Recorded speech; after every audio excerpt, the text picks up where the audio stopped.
Actualment és directora del Museu Casa Colón de les Palmes de Gran Canària. Havia estat durant molt temps vinculada al Parc Arqueològic de Cueva Pintada. Va començar, de fet, allà pràcticament fent pràctiques i va acabar com a directora, i ara fa poc més d'un any, des del desembre del 2023, ocupa aquesta plaça. Els coneixem des de fa molts anys i, per tant, quan vaig plantejar aquestes jornades, li vaig demanar si es veia amb cor de venir, perquè venia a parlar de Casa Colón, amb unes jornades de decolonització. És valentia, també. De fet, estan treballant molt precisament aquest tema. Casa Colón és una casa-museu que té a l'entorn de 200.000 visitants anuals, és a dir, és un museu referent, molt visitat a l'illa, i que està molt vinculat en aquest ideari, penso jo, vaja, que tenim tota la gent que vam néixer aquí, vam créixer amb tot el relat del descobriment d'Amèrica, que vam parar a Canàries, etc. Com estan treballant ara en unes circumstàncies absolutament diferents de quan es va crear aquesta casa o quan nosaltres érem petites. Gràcies, Carmen, per haver vingut y endavant. Bueno, muchísimas gracias. Estoy realmente muy contenta de estar aquí. No le podía decir que no a Mireia, aunque le decía es que llevo muy poquito y he cambiado de tornas, estoy en plena vorágine, en plena ebullición, pero bueno, no está mal contar lo que vamos haciendo poco a poco, aunque sean detalles, ¿no? Como vemos, y que todavía no haya calado desde un punto de vista estructural, porque hay que reflexionar muchísimo, porque la cuestión es muy compleja. Qué fácil sería todo si fuera blanco o negro. Quiero dedicar un minuto a decir que cuando en el año, como autónoma, en el año 2000, empecé a preparar todo lo que era el proyecto educativo para lo que sería el futuro Museo Parque Arqueológico Cueva Pintada en Galdar, en Gran Canaria, pues gracias a mi amiga Núria Joan Muns, en Sabadell, donde tengo una fillola, que no es poco, pues me dijo, tienes que venir al Marítimo a la jornada de educación, y entonces de las primeras cosas que hice para empezar a trabajar, de esas maletas didácticas, encontré una que había una Nora y un Martí, de ahí salió un proyecto de Arminda y su mundo, que ha llegado a ser un proyecto didáctico, yo creo que emblemático en Canarias. Y bueno, quiero agradecerle a Mireia, como todo el mundo, pues esa valentía, esa curiosidad, ese lograr que trabajemos de otro modo, y como bien señalaba el director, que no sea venir a escuchar, sino a compartir y aprender de una forma cooperativa. Y luego ya las amistades se van forjando en los múltiples encuentros. La última vez que estuve fue en el DEAC, que fue aquí. Yo decía, no hace tanto, no hace tanto. Bien, pues vayamos a meternos, vamos a entrar en materia. La construcción de nuevas narrativas críticas es lo que vamos a intentar en este desafío que tenemos, resignificando ese Museo Casa de Colón.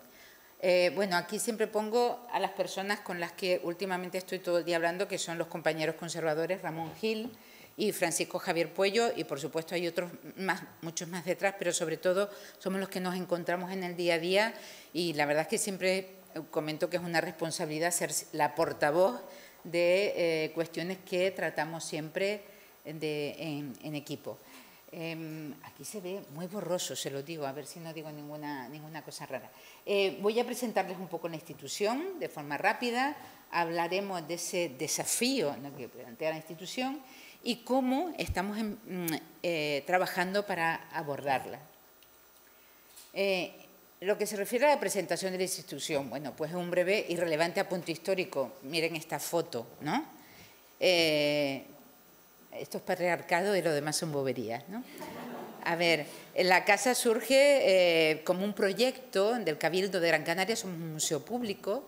El Cabildo, como en Baleares, ¿no?, es la administración pública, la institución del gobierno de la isla, que es muy importante, y sobre todo después de las transferencias que llegaron después de la democracia. Está la comunidad autónoma, pero los cabildos tienen muchísimas competencias, por ejemplo, en materia de museos y de patrimonio histórico.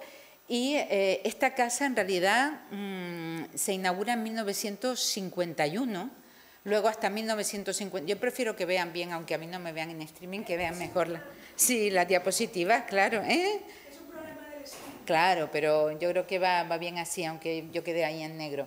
Y bueno, pues es un proyecto de generar un espacio en el que poner de relieve las relaciones Canarias-América, que saben que son muy fuertes.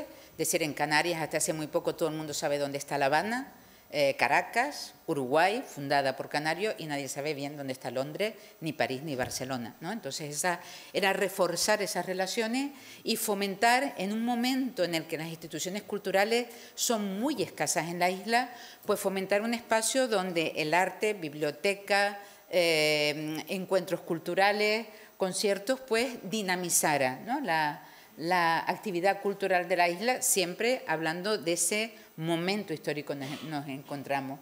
La colección que se tenían, también hay biblioteca y hay archivo en esta Casa de Colón, que podremos hablar mucho.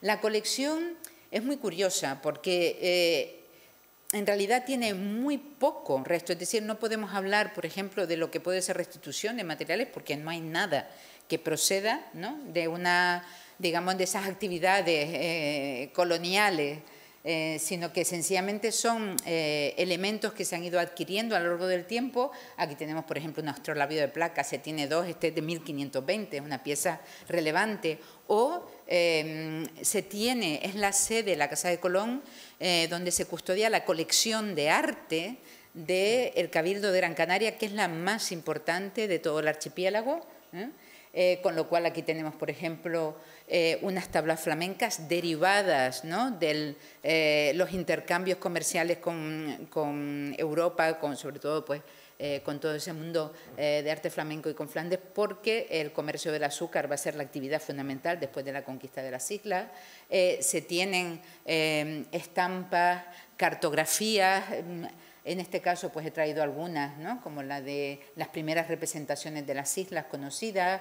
Hay grabados, aquí tenemos una estampa de Théodore de Bry que recrea lo que es la leyenda del árbol santo del Garoé en el hierro, que es el que, ¿no?, con la condensación de la laurisilva, pues se podía recoger el agua. Es decir, hay dos cuadros de castas, imagino que saben y conocen estas series tan representativas del siglo XVIII que llegan desde México y también desde Perú, en el que se intenta representar esa nueva sociedad y clasificar, ¿no? Es muy duro, ¿no? Estos términos como de negro India, pues sale loba, ¿no? En el caso del 8, el de chamizo e India, pues el zambaigo, y lo terrible que es cuando en un determinado momento hay una vuelta atrás, porque vuelve a salir el gen, la criatura sale, ¿no?, negra, y entonces pues ya es una vuelta atrás en ese ideal de pieles claras, ¿no?, y blancas. Bueno, pues tenemos dos de esos cuadros que pueden servir para luego en la narrativa crítica desentrañar. Luego es verdad que hay un dilema en la actualidad porque siempre se ha hablado mucho de la ciudad de Las Palmas en este equipamiento y nuestra idea ahora es si tenemos que convertirnos también en museo de la ciudad o no, que tiene un museo de la ciudad, y yo estoy porque no tenemos que asumir ese papel como museo insular. Bien, algunos datos de interés ya lo ha dicho Mireia, pues es verdad que es un museo muy visitado, el más visitado, el de Ciencia de Las Palmas yo creo que es mucho más, pero bueno, mucho más, un poco más, pero estamos rozando el año pasado los 200.000 visitantes y participantes en actividades, pero algo que a mí me preocupa especialmente desde que llegué, y es que hay meses en los que el porcentaje de la comunidad local no llega ni al 5%.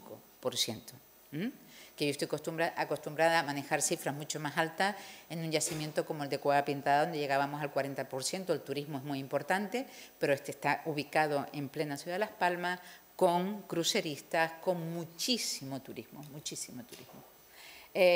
Los visitantes pues están en torno a los 168.000 y luego aquí les quería mostrar, porque sí que ha habido un cambio muy importante desde el año 2023 y el 24 con respecto a personas que participan en propuestas en programas públicos, sobre todo. Una de las, digamos, de las condiciones, si lo podemos poner así, con las que yo hablé con mi consejera antes de solicitar venir a ocupar este puesto. La antigua directora se jubiló en octubre del 23 y yo ya en comisión de servicios, y ahora ya tengo la plaza, pues llegué en diciembre. Es que iba a reducir el número de actividades y en formatos mucho más íntimos, pequeños, actividades en sala, que el salón de actos se quedaría para proyecciones, alguna conferencia, pero que quería sacar del salón de actos las propuestas. Entonces esto se ha visto inmediatamente reflejado, ¿no?, en el número de personas, no en el número de actividades, pero sí en los aforos, que yo creo que es muy interesante, porque yo en Cueva también tenía que trabajar siempre con máximos de 20, 25 personas en las visitas. Los coles nunca hay más de 12, 13 niños y niñas de primaria haciendo visitas, y yo creo que eso enriquece la experiencia. Y bueno, bienes culturales son 5.236 inventariados a día de hoy. Trabajadores del sector público, 20. De empresas de servicios, seguridad, limpieza, tienda, 10. Y de proyectos que se están desarrollando dentro de la casa, algunos de didáctica, otros vinculados con las colecciones, 3. Es decir, estamos en torno a un equipo de 33 personas que a veces se ve reforzado con planes de nuevas oportunidades de empleo, becas Inserta con la universidad, por supuesto siempre abiertos a las prácticas, en fin. Esto es un pequeño dibujo. ¿Cuáles son los desafíos actuales? Bueno, ¿qué circunstancias propician, ¿no?, esta resignificación de la Casa de Colón? La más importante para algunos, y que no hay vuelta atrás, es que la apertura del Museo de Bellas Artes de Gran Canaria, el MUBEA, tendrá lugar a finales del año 26. El 95% de los bienes culturales que viven hoy en Casa de Colón saldrán, con lo cual nos quedaremos con un 5%, muy pocos objetos y sobre todo muchas salas completamente vacías. Hasta ahora no se había pensado en el día después, y es en lo que estamos, ¿no? Y es lo que les vengo a contar, cómo estamos intentando abordar esto, porque es muy difícil hacerlo sin cerrar un museo, intentando conciliar lo que es una institución muy dinámica y con mucha visibilidad. No podemos pasar a cero, con lo cual es reduciendo actividad, reduciendo público, pero al mismo tiempo trabajando. Es decir, que es complicado, no es sencillo, no podemos entrar en eso. Luego, la imperiosa necesidad de renovar contenidos por lo que estamos hablando, ¿no? Y sobre todo porque el discurso que hay en el museo no se renueva desde hace 30 años. El museo era la sede de los coloquios de historia canario-americana con un gran prestigio. Se han hecho 25 ediciones, la última en el 22, me tocaba hacerlo en el 24 y dije no lo vamos a hacer, tenemos que saber qué queremos ser. Por supuesto, supuso un gran disgusto por parte de la universidad, que directamente se fue al presidente para protestar, pero no hay nada como tener el apoyo de una consejera, y no vamos a seguir haciendo algo para la universidad sin saber ni siquiera qué es lo que somos nosotros, ¿no? Y tenemos que apoyarnos, por supuesto, en muchos agentes, pero el tiempo es el que hay, no somos tantos. Bien, esa búsqueda, ¿no?, de la razón de ser del propio equipamiento desde nuevos paradigmas, en el que, por supuesto, tenemos que tener en cuenta a la otredad. Solo les digo que en la planta baja del museo, donde se habla de la expansión atlántica, de los viajes de Colón, de cómo Canarias está en un punto estratégico en digamos, esas rutas atlánticas, la importancia que tiene el galeón de Manila, bueno, no hay ni una sola vez que se nombre a un taíno, ¿no? O qué es lo que ocurrió cuando se llegó allí, ¿no? Entonces, eso es algo que a día de hoy es inconcebible y es en lo que estamos. Bien, ¿cómo abordarlo, no? Lo primero y a lo mejor les puede resultar curioso, pero lo primero que hice al llegar a este equipamiento, que es toda una manzana, ya lo veremos, es una reflexión en torno al espacio físico, uso, circulación y accesibilidad, porque desde mi punto de vista, cuando llegué, ya me lo había advertido mi colega conservador, es muy caótica y era necesario ordenar, ¿no? Es necesario ordenar e ir trabajando de forma paralela con ese cuerpo, para que ese cuerpo pueda acoger esos nuevos discursos. Esta es la Casa de Colón, que tiene en la actualidad 4 entradas. Esta es la entrada de oficina, la entrada del público en la calle más pequeña, otra entrada a la biblioteca, otra entrada a la tienda. No les cuento lo que supone desde un punto de vista de personal, de gestión, de personas que se equivocan, que no encuentran por dónde tienen que ir. Bueno, esta es la portada verde, que por aquí en realidad no se entra al museo, es la más destacada, se entra a la biblioteca, que es la portada verde, y esta portada verde es de 1957. Entonces, esto lo retomaremos después. Este es el patio de armas, un patio de armas que es lo primero que ve el visitante cuando entra. El patio del pozo, el pozo es de los pocos elementos auténticos de época que hay en la casa. Aquí es donde estaba la casa del gobernador, por donde pasó Colón, porque Colón nunca vivió allí. Fue a ver al gobernador a decirle: se me ha estropeado una nave, tengo problemas en un timón, quiero cambiar la vela, vengo en una misión encargado por la Reina Católica, por Isabel, por lo tanto no tengo que pagar nada, ¿verdad? Ayúdenme. Entonces, bueno, por eso, bueno, simplifico mucho, pero bueno, y tanto que simplifico, pero sobre todo por eso pasó por allí, ¿no? Les cuento la anécdota, hace poco tuvimos a Xi Jinping visitando la casa, no hizo otra cosa sino dormir y visitar la casa, y me decían que por favor le dijera que allí había dormido. Y digo, pero es que aquí no durmió, ¿no? Cuando preparábamos la visita. Bueno, yo diplomáticamente le digo, probablemente, quizá, el gobernador lo acogió alguno de los días que estuvo, pero probablemente no durmió Colón. Pasar por la zona, no por la casa. Bueno, una anécdota. Y tiene este aspecto algunas de las salas que están recreadas. Estas son las salas de pintura. Aquí tenemos una imagen del patio con el Día de los Museos. Ahí estaba Jenny, nuestra colega del DEAC. El aspecto, ya han cambiado un poco las salas, no demasiado.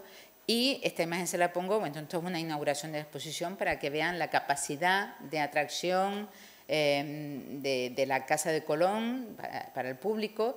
Exposiciones sobre todo de arte, en este caso pues una vinculada a las mujeres. Y fíjense cómo aquí les he puesto a su derecha, verán la manzana que ocupa y cómo eran 9 viviendas diferentes que a partir de los años finales de los 40 y principios de los 50 se decidió unir y recrear ese neocanario con un aire colonial en el que poder, digamos, generar un contenedor para hablar de esas relaciones Canarias-América y con un montón de elementos que se iban trayendo de otros lados. Ventanas góticas de casas antiguas se traían, las arquerías del patio del Pozo son los arcos renacentistas de un convento destruido en un ataque pirático que estaba y se traen, se generan distintos niveles dentro de lo que es como hay cotas distintas dentro de lo que es el edificio, en fin. Fíjense cómo evoluciona, ¿no?, la fachada hasta que se llega a la configuración actual.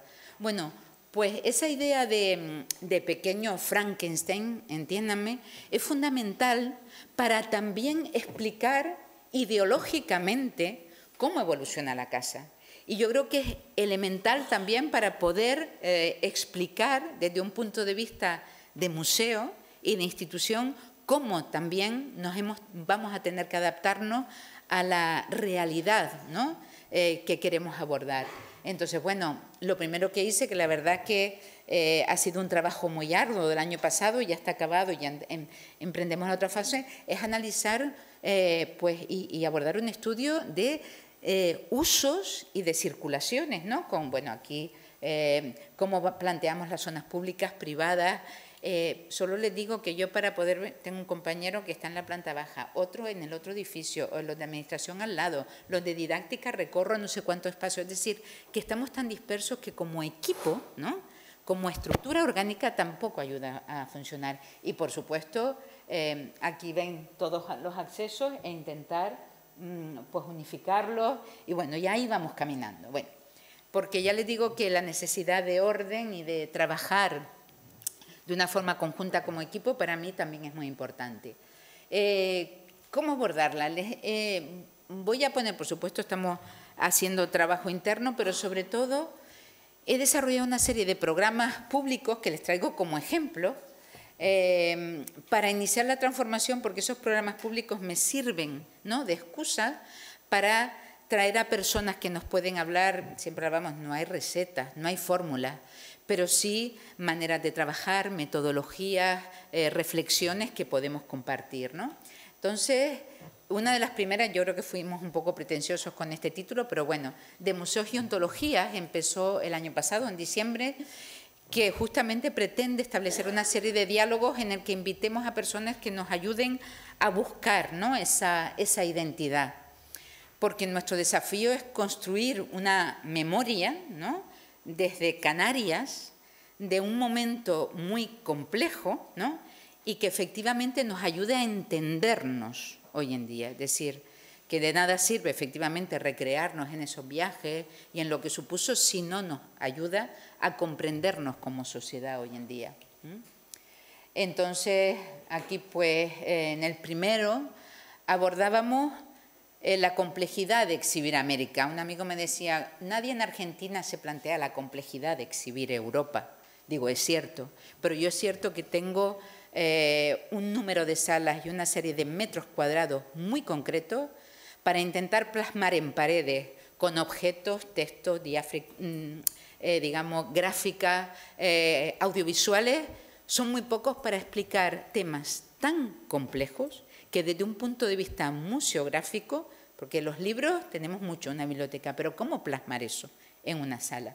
Pues tenía que intentar invitar a personas que pudieran o que estuvieran en ese mismo problema. Aquí el primero, bueno, trajimos a Andrés Gutiérrez Usillo, director del Museo de América, que está también en esta fase. Estuve en un seminario muy interesante el año pasado en el que estuvo Miñolo, estuvo el comité de ICOM para la descolonización, el director del Museo de Tervuren, que me impresionó el trabajo que estaban haciendo. Es decir, que están trabajando en una línea y que necesitamos, ¿no?, trabajar conjuntamente, con lo cual nos estuvo explicando. Y luego Andrés me recomendó traer a Jorge Rivas, porque Jorge Rivas es conservador, era conservador de la colección de arte novohispano de Patricia Fels, casi nada, ¿no?, la gran coleccionista, que donó al Museo de Denver pues su gran colección, y tenían el desafío, estuvieron 4 años trabajando, de presentar esa colección, que es una colección de arte, siglo XVIII, XVII, XVIII, XIX, de las élites, ¿no?, americanas, un arte novohispano que está siendo ahora, pues bueno, reivindicado, pero que claro, ¿cómo lo presentamos hoy en día para huir, ¿no?, de esa mirada estética a esa colección? Saben que los estudios de público, como me dice Miquel Asensio, es el mejor museo casi para estudios de público, el Museo de Denver. Trabajaron conjuntamente con personas de las diásporas afrodescendientes, en fin, y al final la colección lo que nos vino a explicar todo ese proceso, que bueno, es muy interesante. Solo les digo que una de las claves era quién está detrás de toda esa producción, quién está detrás de esos vestidos, quién está detrás de esos procesos, quién está detrás de los personajes. En el segundo, de Museos y Ontologías, para mí era clave traer a Sergio Grusinski. Sergio Grusinski para mí, pues bueno, para analizar todos estos procesos de mundialización, occidentalización y mestizaje que ayudan a entendernos, pues es la figura clave, y sobre todo porque saben que la primera estuvo en el comité de creación del Quai Branly con Chirac, que se enfadó muchísimo porque nunca había objetos mestizos y no se hablaba de la importancia ya del mestizaje, ¿no? En esas obras suyas, ¿no?, La guerra de los imaginarios, de Cristóbal Colón a Blade Runner, siempre llevando hasta el presente todos esos fenómenos, y fue quien llevó a cabo esa magnífica exposición de Mundo Mestizo. Sobre todo porque yo creo que hay veces en que los historiadores e historiadoras se quedan encerrados en su temática de estudio, pero no tienen esas inquietudes de transmitirlas a través de exposiciones, a través de los objetos que hablan y que nos permiten contar. Entonces, bueno, ahí lo tenemos como referencia. Bueno. Y luego les vengo a contar 2 programas, como voy de tiempo. Bien, más o menos, porque tengo un pequeño audiovisual al final. Este es el salón de actos donde se hacían, bueno, se siguen haciendo muchísimas cosas. Y hemos empezado con siempre se había proyectado cine en Colón, Colón Cinema, también somos la sede de la muestra de cine iberoamericano y Vértigo, pero empezamos a hacer unas miradas audiovisuales para entender, para pensar y comprender América.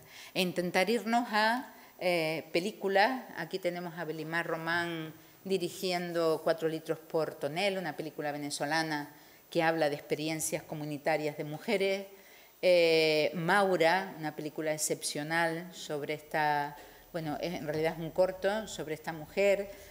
También las luchas políticas como la batalla de la Rúa María Antonia, una película que ahora está teniendo muchísima trayectoria en festivales. Osogache, que la verdad que impresiona porque es esa dualidad, ¿no? El mundo ecuatoriano entre los que quedan, los que se van, cómo en un lugar perdido puedes mirar a través del móvil lo que están haciendo y cómo bailan rap los que están en la ciudad y que te cuentan cómo es el mundo y esas grandes contradicciones a las que se enfrentan los pueblos originarios y las comunidades locales. En fin, o esta película que será nuestra próxima, este corto que será nuestra próxima convocatoria, colombiana, y también entrar en películas recientemente premiadas en Berlín como Pepe, de Nelson Carlos de los Santos Arias, que ya estuvo en la Casa de Colón hace unos años y que acaba de ganar mejor dirección en Berlín y que nos habla también del problema del narcotráfico. Pepe es el hipopótamo que tenía Escobar en su casa, ¿no? Y a partir de ahí Nelson Carlos, que es muy crítico, ¿no?, de la República Dominicana, es muy militante, ¿no? No solo en romper las narrativas tradicionales, sino en reivindicar también sus realidades. Pues bueno, esto nos ayuda a que el público ya no solo vaya a ver una peli y divertirse, sino hay coloquio, hay ver otras realidades, reflexionar sobre qué es lo que tenemos en América, sobre sus propias contradicciones, porque en América hay muchas contradicciones internas y también nos ayuda a verlo. Y luego, esto, bueno, lo hice en verano con los pequeños. Convertí Colón en una especie, hicimos como una Colón Film Commission, es decir, allí se vinieron los peques de un taller para durante una semana, ¿no?, aprender a trabajar en grupo, ¿no?, sacar un resultado, y con Belimar Román, una profesora de cine documental venezolana, ¿no?, que ahora está en Canarias, como tantos venezolanos, ya es española de hecho también. Pues bueno, primer día, ¿qué es el cine? ¿Cómo se construye el cine? Segundo día, vamos a hacer un guión entre todos. Tercer día, ¿cómo se hace el sonido? Vamos a buscar localizaciones. La verdad es que todo el mundo me decía, ¿es que hace mucho ruido? Digo, da igual, son 13, 14, recorrían el museo, se apropiaban del museo, desde mi despacho hasta el último patio en las oficinas. Y cuarto día se graba y quinto día peli con los padres y madres, muy divertido. Y Belimar me dijo, ¿podríamos hacer algo con jóvenes, adultos, de más duración? Y digo, venga, nos vamos a lanzar, pero voy a ser egoísta. Entonces les pedí, hicimos narrativas audiovisuales, quería ver cómo perciben la casa, ¿no? Gente de la isla, bueno, se inscribían y la verdad es que los perfiles salieron muy curiosos.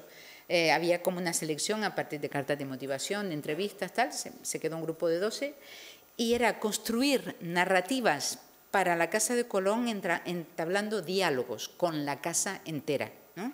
Tenían derecho a pasar por todos lados. Para entrar en el depósito tenían que pedir permiso, eso sí, y entrar siempre con alguien. Pero nadie se animó mucho con los depósitos. Para eso, pues empezaron a trabajar. Yo trabajaba con ellos, eran 2 tardes a la semana, toda la tarde, durante casi 2 meses.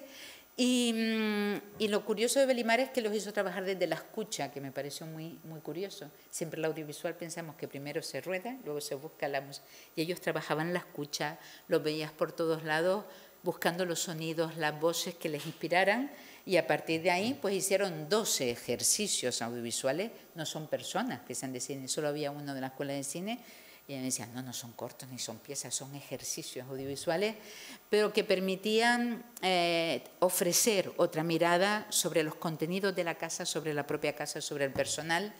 Y sobre todo yo percibí la gran decepción cuando ya les contaba que la casa en realidad no era una casa del siglo XVI, del XVII, sino que se había hecho hacia... Bueno, había personas que decían, pero nos han engañado. Digo, no, está explicado en la guía, en todos sitios, pero nadie quiere saberlo o nunca interesa explicarlo, ¿no? Por lo tanto, la cripta, que es donde se alojaba las colecciones que son réplicas, casi todas de arte precolombino, como se llamaba, arte precolombino, pues ahora se va a convertir en una historia de la casa para explicar el porqué de la casa es como es, ¿no?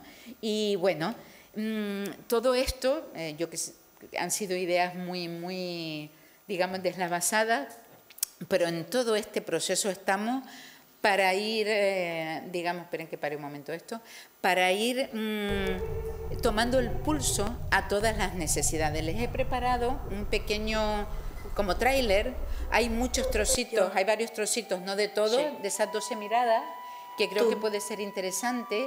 Y luego, al final, es la única que le he dejado el nombre a la pobre Davinia. Davinia hizo un corto que era como, ¿saben cuando, el dedo en la llaga, cuando un fisioterapeuta te está buscando y de repente hace, y das, ¿no?, en el sitio y hace, y chillas? Pues exactamente, ¿no? Entonces, esperen que esto va caminando solo, espérate, no, gracias, no, lo tenemos que ver. A ver, ¿estará en otro sitio o qué? Porque no sale aquí, esperen, a ver. Ay, no, lo tienen que ver. A ver. Vamos a ir para allá. Toco.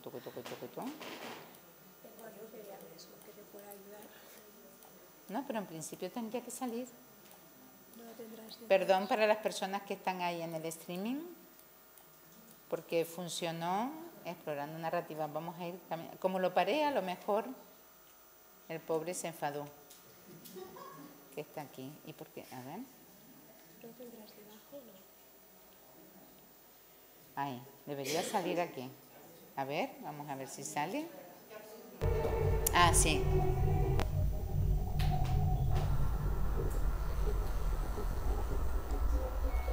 Yo.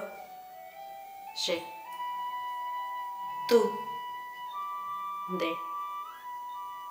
Nosotros. Ñande.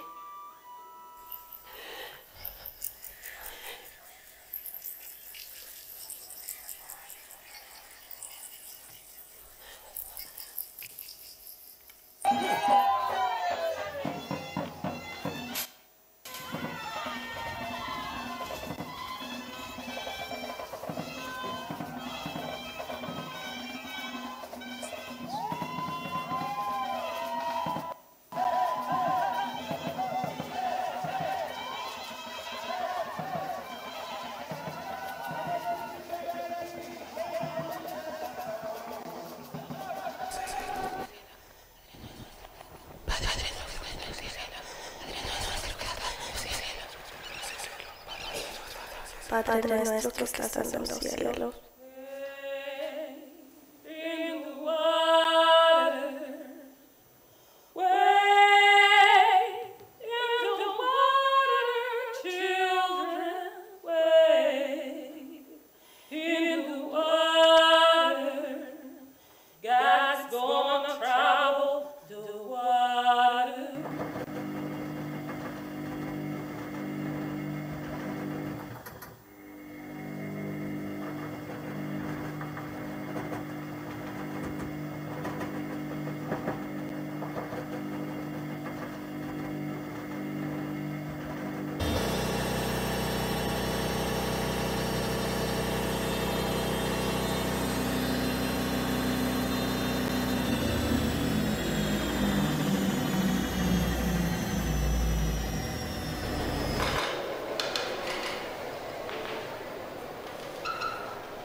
también los centros culturales necesitan repensar muchas veces la calidad que ofrece, el relato que normalmente acostumbramos a escuchar y por supuesto siempre manteniendo el rigor histórico.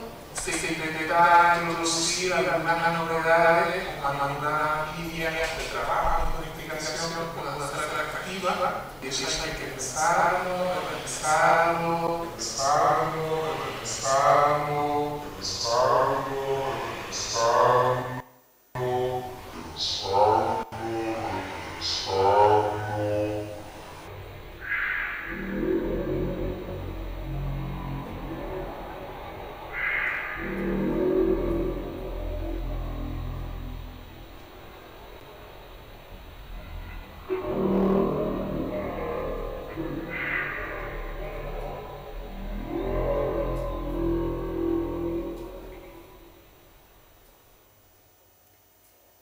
En realidad, Davinia ponía el dedo en la llaga porque los equipamientos públicos trabajamos muy lentos, pues no podemos hacerlo de otro modo. La nueva ley de contrato del sector público, bueno, ley del 2009, del 2018, no nos lo pone fácil y a veces es realmente, no sé cómo llamarlo, es como un querer y no poder, porque no puedes a veces estar a la altura de las respuestas que te va demandando la sociedad. Y también porque la paciencia, que es la gran virtud que tiene que tener toda aquella persona que hace historia, ¿no?, que lo aprendes también cuando eres especialmente arqueóloga, ¿no?, y que yo también lo soy, en eso comparto, pues esos tiempos que necesitan a veces no están a la altura de lo que nos pide la sociedad en la que estamos. Y por eso necesitamos pensarlo, repensar, la voz de la consejera, pensarlo, repensarlo y repensarlo, se va eternizando y es cierto que a veces tiene un sentido de frustración que es verdad que hay que quitarse rápido porque si no te lleva a la inacción y es verdad que la inacción es muy peligrosa. Y nada más, muchas gracias y deseenme suerte.